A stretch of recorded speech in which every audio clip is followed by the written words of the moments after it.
Imagine a war so destructive that it killed more people than World War I. A rebellion so massive it threatened to topple an empire, and a leader who claimed to be the brother of Jesus Christ.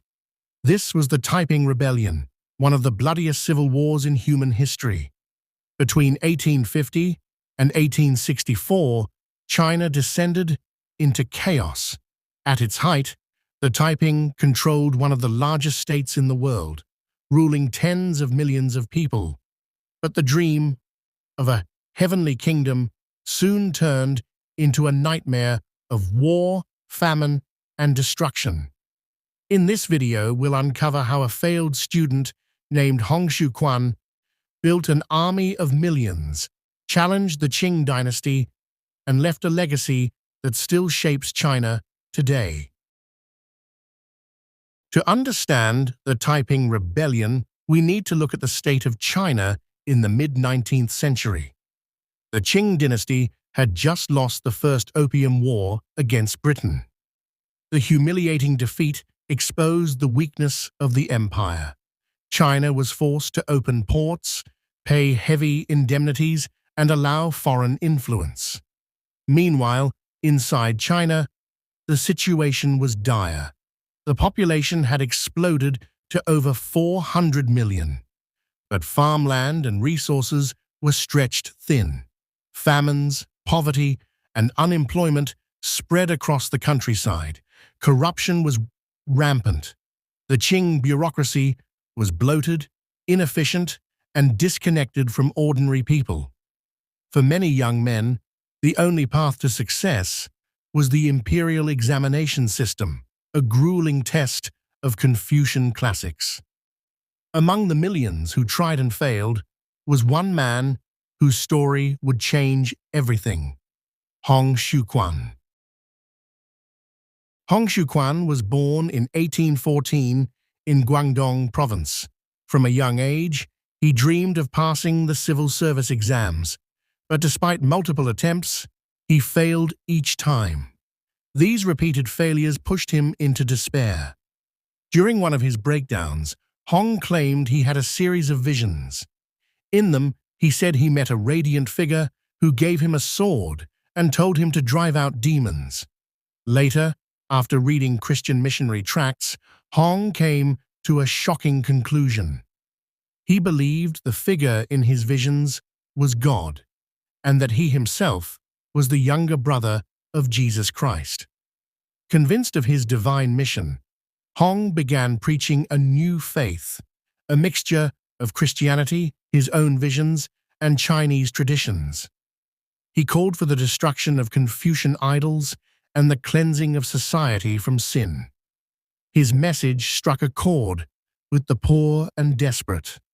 By the late 1840s, he had gathered a following of tens of thousands, especially among minority groups and peasants who felt excluded from Qing society. What began as a religious movement would soon transform into a revolutionary army.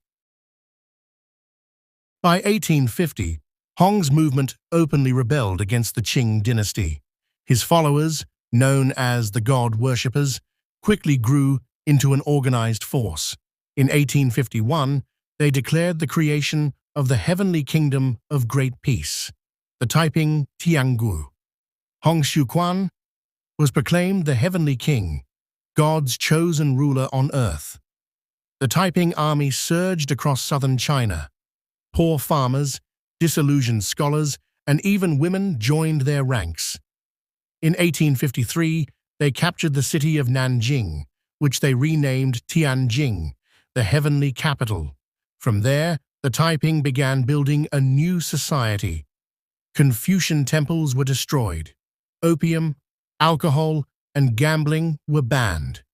Men and women were segregated, but women were also given new rights, including the ability to serve as soldiers and officials. Land was supposed to be redistributed equally among families. For many peasants, the Taiping offered hope for a fairer world. But the strict rules, harsh punishments, and fanatical religious control also made life under the heavenly kingdom oppressive. With Nanjing as their capital, the Taiping set their sights on the Qing Dynasty itself. In 1853, they launched a daring expedition north, aiming to capture Beijing, but the campaign stretched their supply lines too far. The Taiping reached close to Tianjin, but ultimately failed to take the imperial capital. Meanwhile, the rebellion spread across vast regions of central and southern China. Entire provinces were thrown into chaos. Cities fell, trade routes collapsed, and millions were caught between the Taiping and Qing armies. The Qing dynasty, desperate to survive, relied on local militia leaders rather than its own corrupt banner armies. One of the most important was Zheng Guofan, a scholar who built a powerful regional army that would eventually crush the Taiping. Foreign powers watched with interest. At first, some Westerners saw the Taiping as fellow Christians and potential allies. But as reports of fanaticism and violence emerged, Britain and France shifted sides. By the early 1860s, Western weapons and officers were supporting the Qing. A key figure was Charles Chinese Gordon, a British officer who commanded the ever-victorious army, a modernized force that played a major role in defeating the Taiping.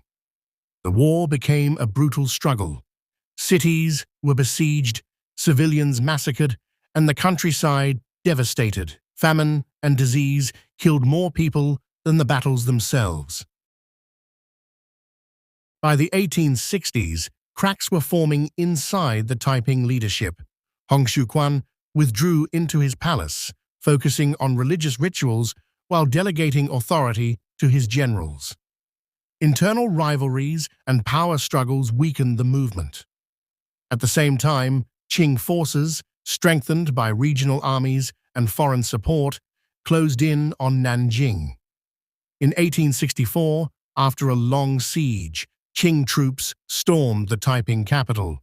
The city was consumed by fire and bloodshed.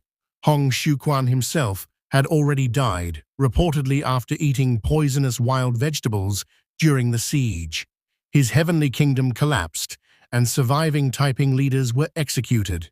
The rebellion was finally over. The cost of the Taiping Rebellion was almost unimaginable. Historians estimate that 20 to 30 million people died from battles, massacres, starvation, and disease. Vast regions of central China were left in ruins. Although the Qing dynasty survived, it was permanently weakened. The reliance on regional warlords like Zheng Guofan planted the seeds for the rise of powerful provincial militaries in later decades. For ordinary Chinese, the rebellion was remembered with a mix of horror and nostalgia. Some saw the Taiping as brave rebels who tried to bring justice to a corrupt empire. Others saw them as dangerous fanatics who brought only suffering. In modern times, the Taiping Rebellion is still debated. Was it a proto-Christian revolution, a peasant uprising, or simply one of the deadliest cults in history? What is certain is that the Taiping Rebellion reshaped 19th-century China and remains a stark reminder of how desperation, faith, and power can ignite a cataclysm unlike any other. The Taiping Rebellion was more than just a war. It was a clash of visions between an old empire struggling to survive and a radical new dream of a heavenly kingdom. In the end, the dream collapsed, but its shadow lingered for generations. Thank you for watching. If you enjoyed this deep dive into history, don't forget to like, share, and subscribe for more stories that change the world.